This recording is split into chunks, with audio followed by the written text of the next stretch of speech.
Okay, my roots are really as a trials biker, and the trials guys are the guys who ride up and over obstacles. And I grew up in Europe where trials was a popular sport. One of the old 20-inch bikes with the skid blade frames. And this one I rode in the late, in probably 1990, at the very first mountain bike world championships in Durango, they had a trials competition and I rode the 20-inch, the modified class with this, and I actually won. They kind of like a BMX bar, but we had them shaped slightly different for trials. BMX bar, we had more sweep on them. Trials guys at the time, we liked the sweep. They're pretty heavy and overbuilt, obviously. This was right around that time. 89 or so.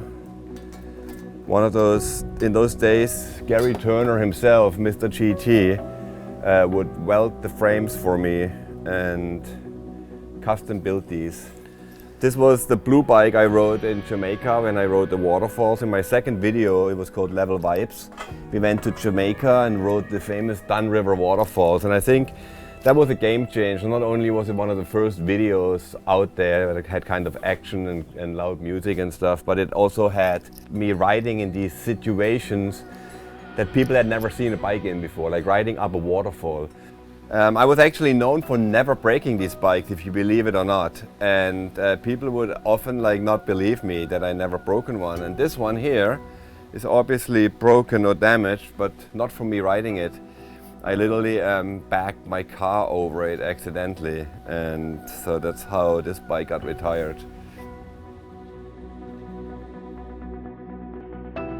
I am a collector. I was always a collector. Even when I was a kid, I would collect stamps or coins or other things, stickers, and so there's different things I never thought about it like this actually, but if you really look at it, yes, I do collect bikes, and I collect number plates and some helmets, and I collect mainly memories.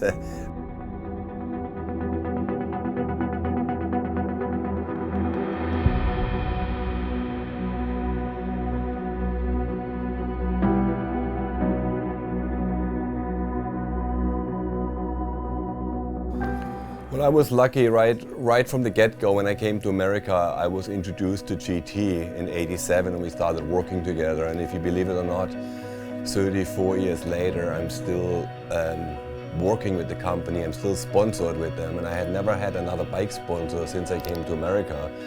And of course, I had hundreds of bikes by now that I've ridden over the years, and some of them you keep, some of them have a special story.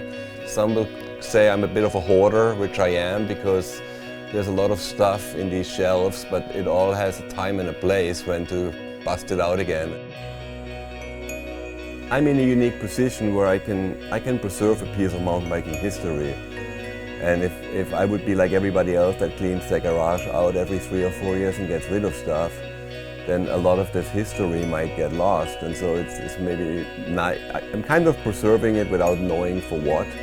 At one point in time it will mean something to somebody, and it might be appreciated and might also, preserve a bit, I don't know, I don't want to call it legacy, but it's a story that will survive longer because there's some evidence around of that bike or that tire or that trophy or whatever it is.